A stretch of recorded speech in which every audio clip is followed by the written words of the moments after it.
All right, good morning. Sorry for the delay. I done messed up a recording for the other class, rip in the chat, but I won't do that this time. Nice.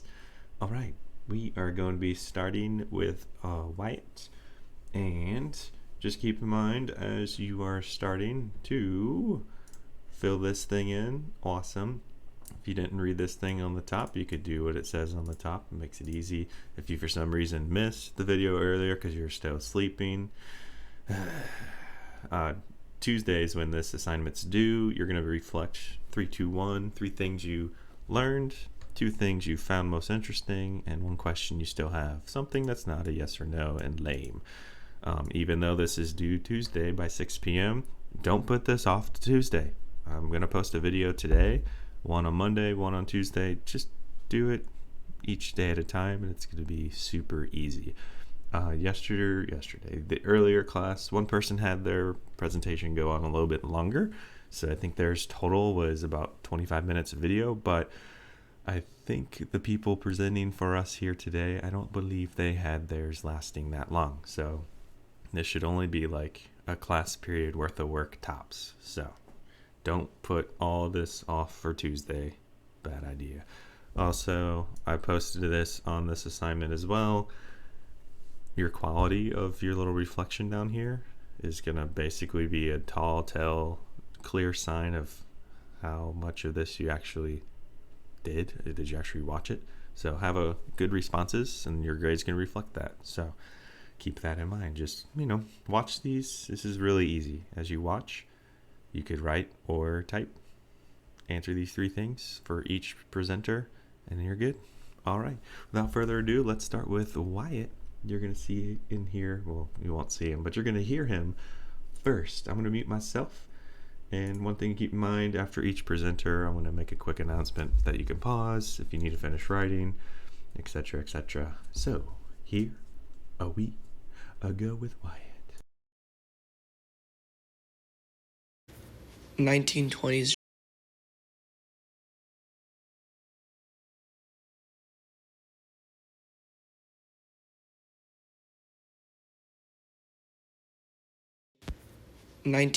Jazz. What is jazz? Why did it happen? Jazz music in the jazz music era was post-World War I. Jazz music started in the Roaring '20s and was a new wave of music, dance, and living. The main cause for jazz was the booming economy of the Roaring '20s and also due to the phonograph, which allowed artists to record and share their music to others who didn't have access before.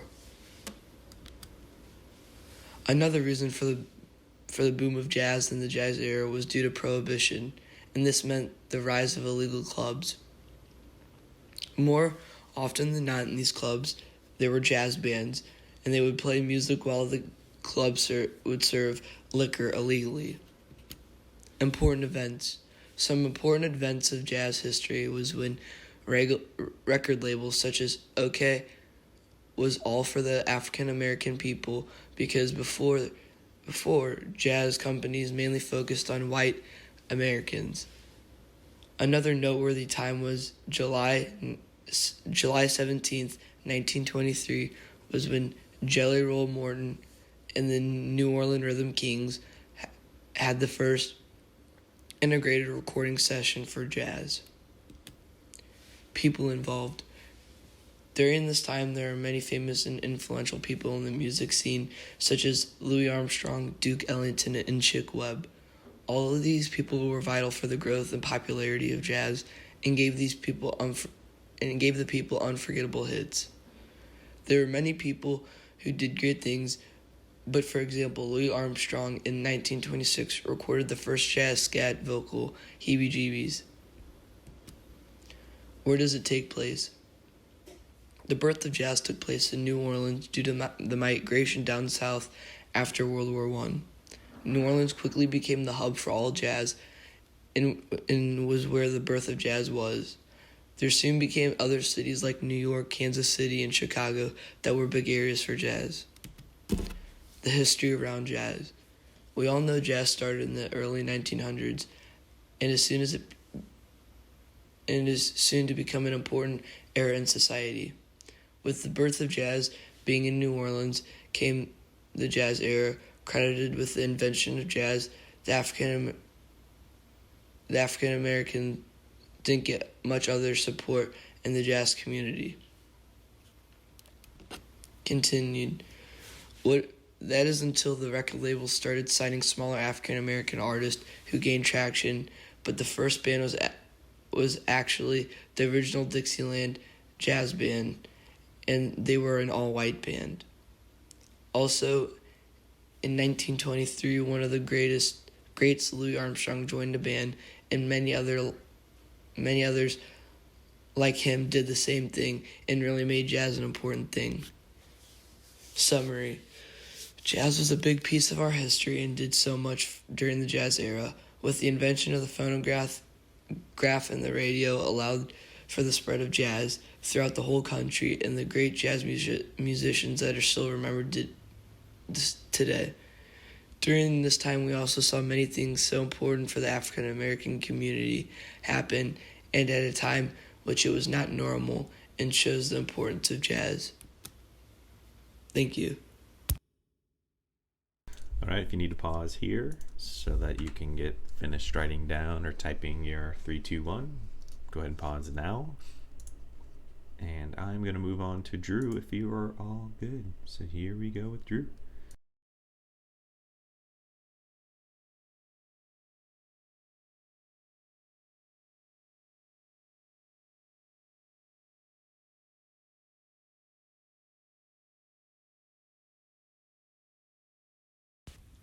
Hello everyone, my name is Drew Kapzak, and today I will be teaching you about the Teapot Dome Scandal.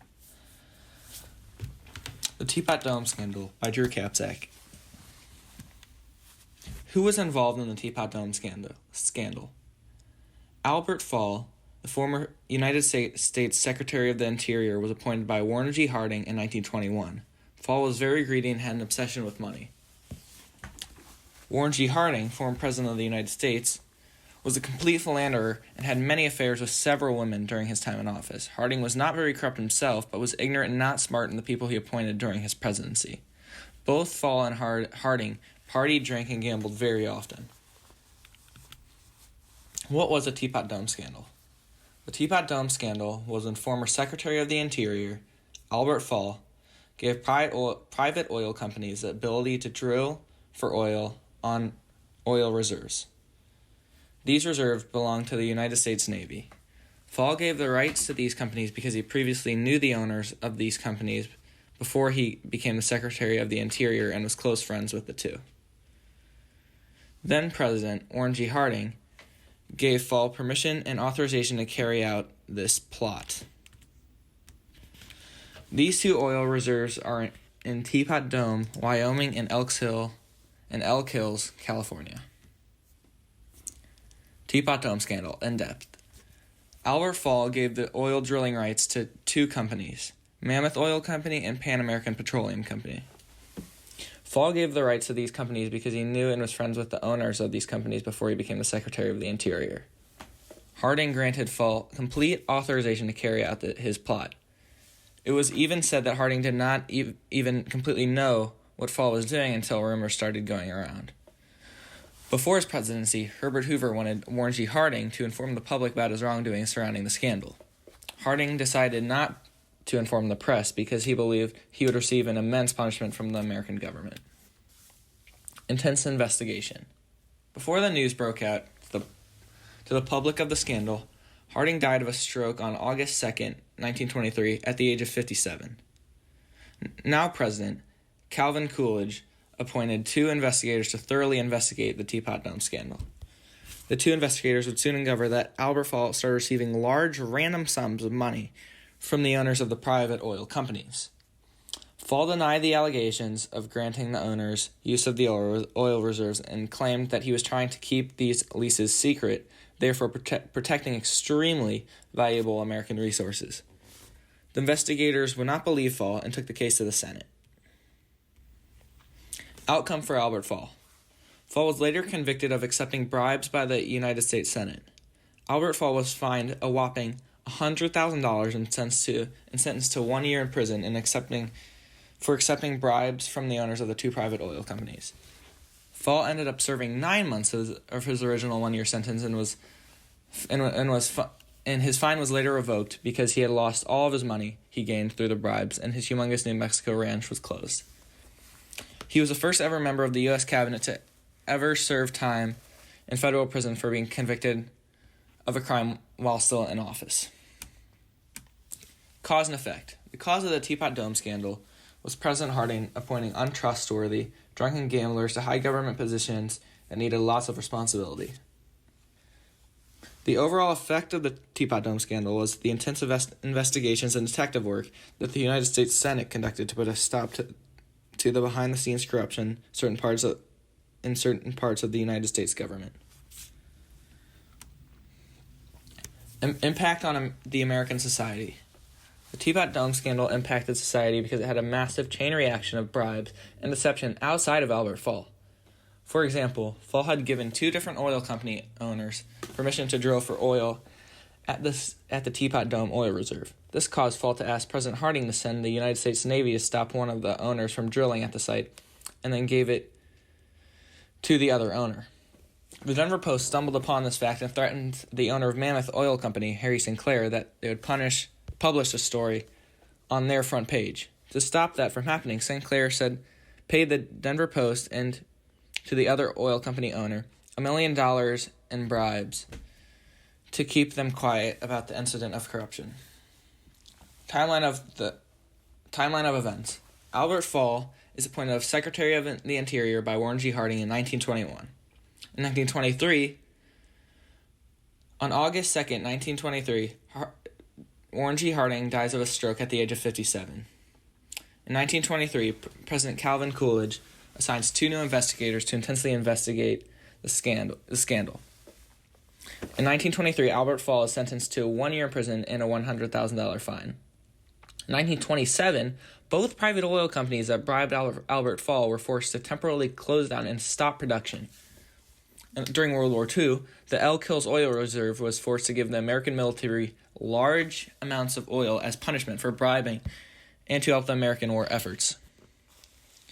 On December 1st, 1944, Albert Fall dies in El Paso, Texas, shortly after being released from prison. In 1995, Pan American Petroleum Company is stripped of their rights of the Elk Hills Oil Reserve.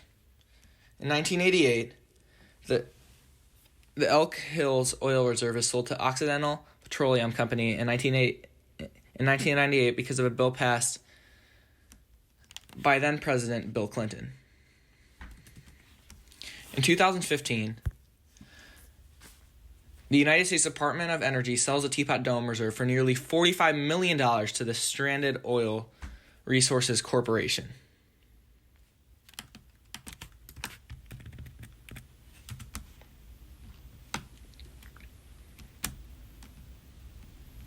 Summary.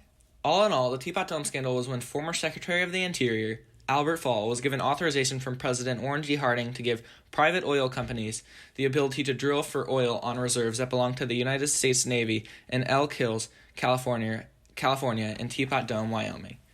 Fall accepted bribes from the owners of Mammoth Oil Company and Pan American Petroleum Company because he was close friends with both of the owners. When Harding died from a stroke in 1923, Calvin Coolidge was determined to get to the bottom of the case and expose the corruption of Fall and Harding. Fall was later convicted of accepting bribes by the United States Senate. Albert Fall was fined $100,000 and sentenced to 1 year in prison for accepting bribes from the owners of the private oil companies. Fall ended up serving 9 months of his original 1 year sentence and was fined, and his fine was later upheld because he had lost all the money he had gained through the bribes and his New Mexico oil ranch. His New Mexico ranch was soon closed.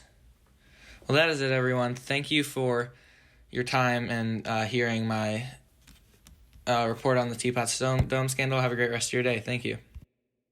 All right, thanks, Drew. If you need to pause to finish anything, I know Drew's was pretty detailed and long, so you probably finished. But if you need to pause, go ahead and pause. And I'm going to keep moving on to our next person.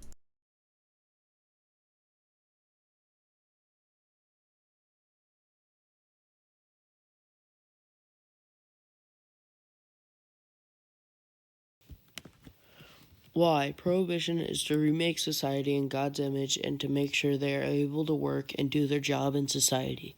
This was to reduce and encourage a stricter policy on drinking and making alcohol so people are more aware of their surroundings. Why women were going with prohibition. Women liked the idea of prohibition because they were getting abused by their husband or boyfriend when they were under the influence of alcohol. Also, when a boyfriend or husband was under the influence, they would also abuse and yell at the kids too. Information about Prohibition. Prohibition was ratified by the states on January 16, 1919, and officially went into action on January 17, 1920. Prohibition was difficult to enforce, but when they got it to enforce, America was full of crime. In 1917, after the United States entered World War I, President Woodrow Wilson put a temporary hold on wartime prohibition in order to save grain for producing food. Prohibition was a nationwide ban on the sale and import of alcoholic beverages that lasted from 1920 to 1933. The Women's Organization for National Prohibition Reform led the drive for repeal. Women were just as active in the anti-prohibition campaign as they had been in the campaign to enact prohibition. The federal government could not afford to forego the tax revenue from the production and consumption of alcoholic beverages. During the Prohibition, illegal production of sale and liquor started to rise. Protestants, progressives, and women all spearhead the drive to institute prohibition. Prohibition led directly to the rise of organized crime. After Prohibition, the 21st Amendment was ratified on December 5, 1933, ending Prohibition.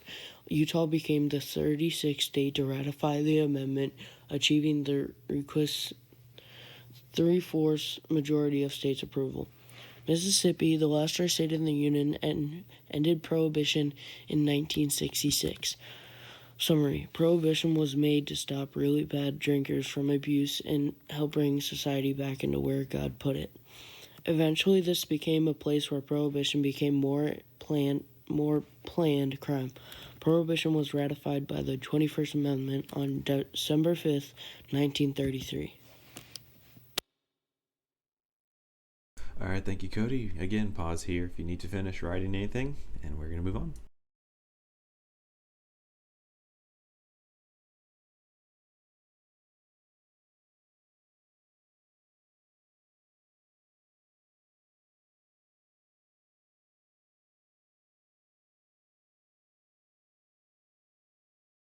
Charles Lindbergh and Amelia Earhart by Maggie Pozzo. What is it and why did it happen? In 1927, Charles Lindbergh became the first person to fly by himself across the Atlantic. Lindbergh did this to prove that air travel is a safe form of transportation. What is it and why did it happen continued. In 1932, 5 years after Lindbergh, Amelia Earhart became the first woman to fly solo across the Atlantic and the second person to do so in the whole world. Earhart did this because she wanted to prove herself and she wanted to let the world know that she was good at flying. Important events. May 20th, 1927, Lindbergh became the first person to fly across the Atlantic. On June 11th, 1927, he received the Distinguished Flying Cross. On June 17th, 1928, Earhart became the first woman to fly solo across the Atlantic as a passenger.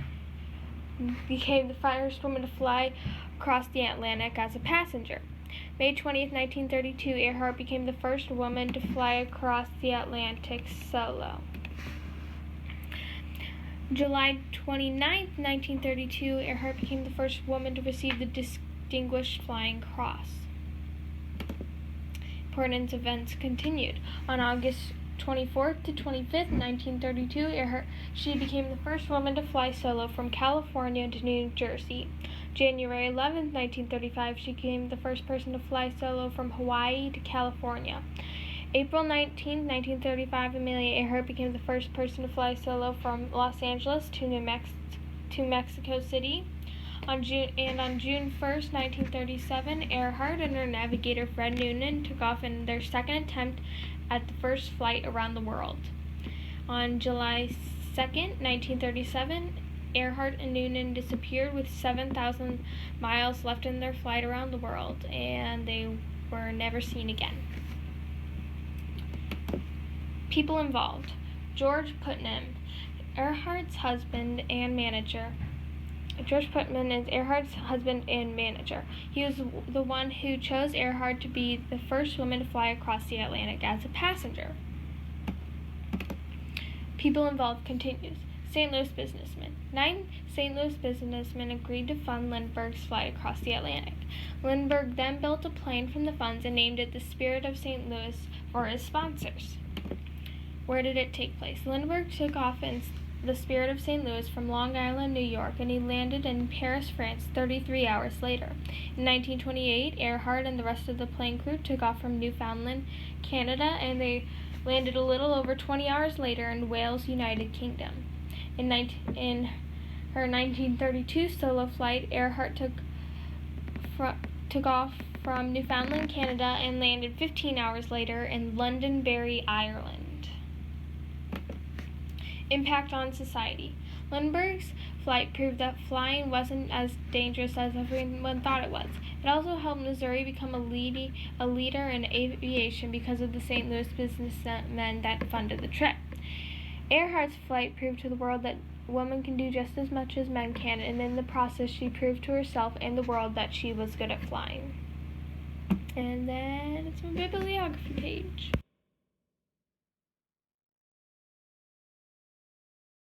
Nice job, Maggie. And we are going to end with Miss Ava will be our last one. Again, if you need to pause so you can finish writing what you are writing, go ahead and hit pause now. That is a good time to do so. And we're going to keep moving on to the last one.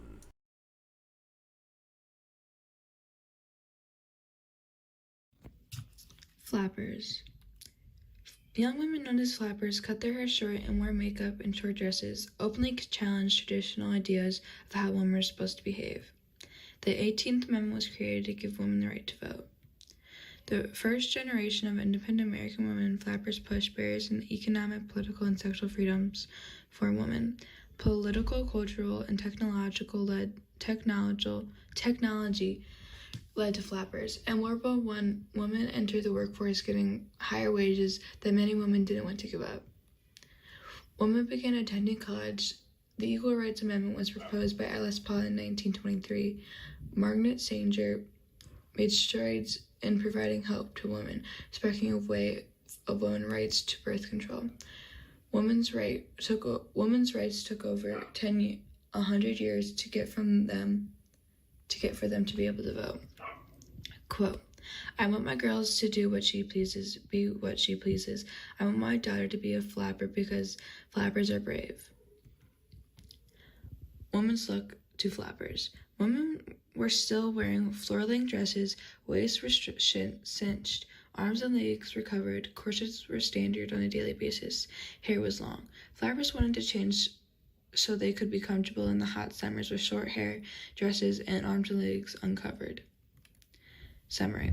Women wanted comfort rights in their own way of doing things. When flappers came around, they were viewed as scandalous and disruptive behaviors. Women also found new opportunities in politics. Women were discouraged by many jobs, and men didn't think they could do that job, so they were in charge of teaching and taking care of people. All right, nice job, Ava. That was the last one for today. Just keep in mind, you'll see this same format Monday and Tuesday. Just kind of fill in your reflections as you go. Keep it easy. Just keep in mind, if you need to go back, you can always just go back and watch a certain presentation if you need to. All right, with that being said, have a great weekend. I'll catch you next week via the audio YouTubes. Have a good weekend. See ya.